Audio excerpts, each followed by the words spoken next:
There's a little thought experiment I'm not going to ask you to actually carry this out, but I'd like you to start with this. Imagine if I asked you to take out a piece of paper, a white piece of paper and a pencil, and look at your left hand and draw a picture of it. And I gave you 10 minutes to do this, right? So just by saying that to you, just by saying, look at your left hand and draw a picture, I've activated in you a sense of your own competence. Some of you know that that's going to be very hard, right? You're not going to do a particularly good job of drawing that hand, especially if you're only given 10 minutes. You've tried this, it's really hard, right? Some of you are really good at it.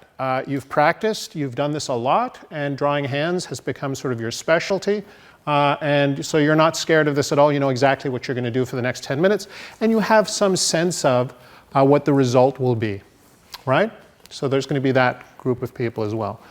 That's one thing that's really important to keep in mind, that there's going to be a distribution in this room of people who think it's hard and people who think it's easy, people who are good at it, people who are not so good at it. Just from a subjective point of view, just from your own experience, your own sense of your ability. It's the first thing I want you to notice, right? The second thing I want you to recognize is that if we took all those pictures that you just spent 10 minutes drawing and arranged them in the front of the room, right, maybe on the floor or something, just spread them out, I think we could all pretty quickly reach an agreement about which are the best drawn hands and which are the badly drawn hands, right? And I think there's going to be some discussion maybe on a few hands, whether they're really good or medium or whatever. But I think in general we'll be pretty good at agreeing that these display real drawing ability, while these over here just display ineptitude, lack of practice, and there's somebody who just obviously doesn't know how to draw, right? And I think we all recognize that we're not going to be mystified that there's some distribution of competence like that, right? So now suppose I asked you to write a little story about something that happened to you, say last week. Just a story, or just to describe a place that you were last week.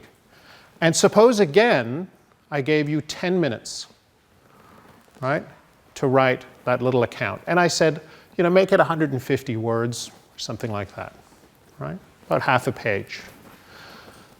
So we're going to do exactly the same thing. And again, I think we're going to have a sense of, some of you are going to think that's going to be really hard to do well, right? And some of you are going to think that's really easy. I know how to do that. I'm a good writer, right? And again, if we take all of your results of that and put them down here and gave each other some time to look at it, I think we could all reach an agreement about who's the good writer and who maybe needs some practice, right? So just please keep that in mind, that the competence we're talking about here is like any other competence. There's no mystery about it, right? We can hear somebody play the guitar, or we can hear somebody draw, or you can see somebody draw a picture, right?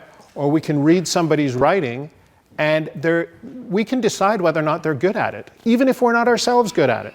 So there's these kinds of competences, right? There's a sense of it. There's a sense of quality. And I want you to recognize that you have that same sense in your writing. You have a sense of how good you are at it already, a sense you want to get better, right?